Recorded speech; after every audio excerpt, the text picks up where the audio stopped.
Halo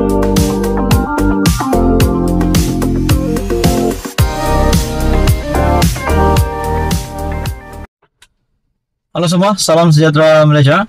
Selamat datang ke channel Fels Lifestyle. Baru-baru ini Malaysia digemparkan dengan satu kabar angin berkaitan dengan rombakan kabinet. Tuan-tuan dan puan yang amat dihormati, berkaitan dengan rombakan kabinet, ada yang kata, ada yang menjangkakan akan ada rombakan kabinet dilakukan. Tidak pasti sama ada rombakan kabinet itu akan dilakukan pada masa terdekat ataupun mungkin lama lagi.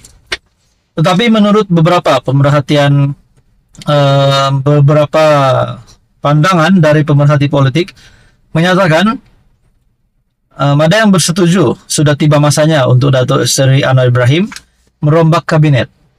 Bercakap tentang rombakan kabinet, menurut Anda, siapakah menteri yang patut ditukar? Adakah dilihat hari ini Menteri MITI Tengku Zafrul menjalankan tugas dengan baik? Adakah Menteri Ekonomi Rafizi Ramli juga menjalankan tugas dengan baik?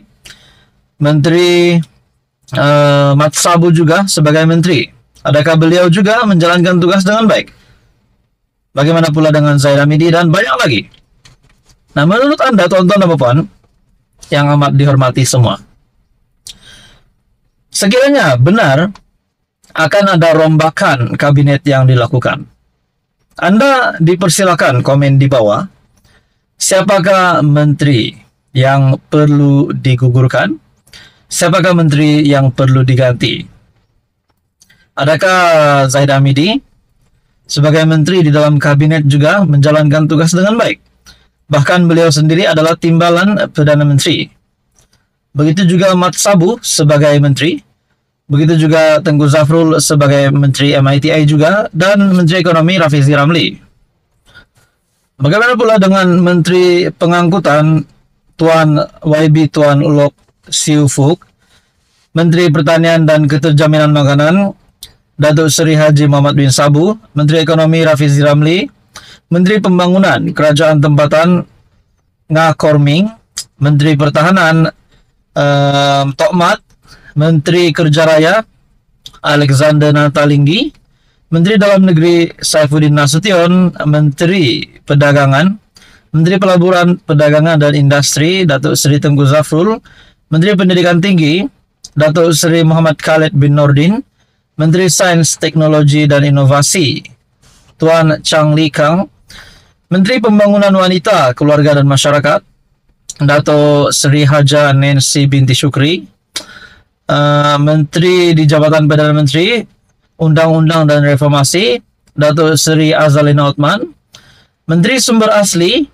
Alam Sekitar dan Perubahan Iklim Tuan Nik Azmi bin Nik Ahmad, manakala Datuk Iwan Benedik, Menteri Pembangunan Usahawan dan Koperasi, Menteri Pelancongan Datuk Seri Tiong King Sing, Menteri Luar Negeri Senator Datuk Seri Diraja Dr. Zamri bin Abdul Kadir, manakala Ahmad Fahmi bin Muhammad Fadzil, Menteri Komunikasi dan Digital, Puan Fadlina binti Sidek, Menteri Pendidikan, Menteri Perpaduan Negara pula Datuk Aaron Ago, anak pedagang, dan beberapa lagi senarai menteri yang lain. Adakah di antara beberapa senarai menteri yang lain dan juga yang tidak sempat disebut, Menteri Sumber Manusia Tuan Siva Kumar juga, adakah senarai menteri ini terdapat beberapa tapisan yang perlu dilakukan setelah 10 bulan kerajaan perpaduan ditubuhkan? Saudara-saudara, ada yang kata Rafizi Ramli juga terima kecaman sebagai Menteri Ekonomi. Ada juga mengecam Datuk Seri Tengku Zafrul. Tidak lari juga, begitu juga dengan Mat Sabu juga pernah dikecam. Nah, saudara-saudara, bukan mudah untuk menjadi seorang menteri. Sudah pasti kecaman diterima, bahkan pujian juga sudah pasti tidak dapat dinafikan juga diterima. Ada yang kata beberapa menteri di dalam kabinet kerajaan perpaduan tidak buat kerja. Namun saudara-saudara, sekiranya Anda mempunyai komen siapa menteri yang patut dipecat dan siapa menteri yang patut dipertahankan, dikekalkan, Anda boleh komen di bawah. Terus kamu sama di dalam channel ini untuk info yang seterusnya. Jangan lupa tekan butang like, share, dan juga subscribe. Halo semua, salam sejahtera Malaysia. Selamat datang ke channel Vels Lifestyle. Saudara-saudara, akhirnya hari ini terdapat satu lagi berita yang menyebut nama salah satu bos besar ataupun kepimpinan tertinggi Perikatan Nasional, yaitu Azmin Ali. Sudah pasti Azmin Ali adalah salah satu pemimpin PN ataupun pemimpin politik yang dikenali ramai, yang disanjung ramai juga. Teman-teman, satu artikel dari My Metro menyebut tentang satu case ataupun satu situasi berkaitan dengan fitnah. Disebut juga di sini Azmin, yang kononnya ataupun Azmin nafi keluar kenyataan fitnah Guan Eng. Guan Eng adalah bekas Menteri Keuangan juga.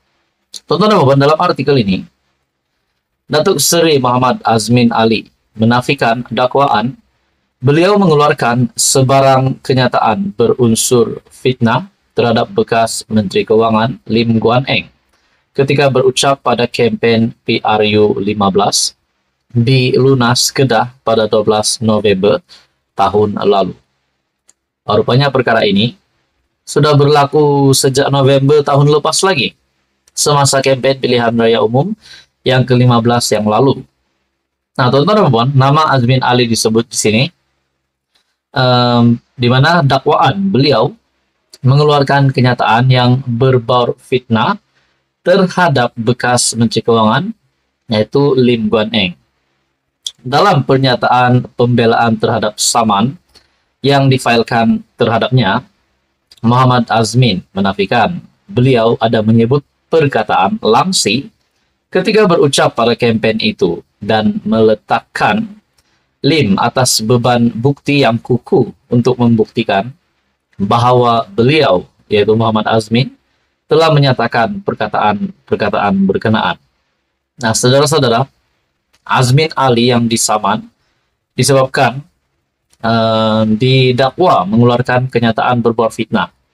Nah, setelah beliau disaman, kalau dapat dibuktikan bahwa beliau bersalah, adakah Azmin Ali berisiko untuk ditangkap ataupun dikenakan tindakan undang-undang? Itu pun kalau dapat dibuktikan bersalah. Dalam artikel ini lagi, defendant menegaskan bahwa defendant tidak pernah berniat untuk memfitnah plaintiff, bahkan hanya menyatakan perkara-perkara yang berlaku semasa plaintiff bersama-sama defendant menerajui Kerajaan Pakatan Harapan sejak Mei 2018 sehingga Mac 2020. Kata beliau dalam pernyataan pembelaannya yang difailkan di Mahkamah Tinggi Sungai Petani pada Isnin lalu. Dalam pernyataan pembelaan, bekas Menteri Perdagangan dan Industri itu berkata, beliau hanya mengkritik kerajaan pada masa itu dan Lim merupakan sebahagian daripada kerajaan berkenaan dengan dasar-dasar kerajaan yang digunakan pakai terhadap beberapa syarikat. Lim telah memfailkan saman fitnah terhadap Muhammad Azmin pada 17 April lalu. Beliau mendakwa Muhammad Azmin telah membuat kenyataan berbau fitnah terhadapnya dalam satu majlis di Lunas Kedah pada 12 November tahun lalu sebelum PRU 15 yang dihadiri media membuat liputan kempen pilihan raya. Teman-teman, apa komen Anda berkaitan dengan isu ini? Adakah Azmin Ali di sini dapat dibuktikan bersalah ataupun Azmin Ali dapat membela dirinya? Saudara-saudara, teruskan bersama di dalam channel ini untuk info yang seterusnya.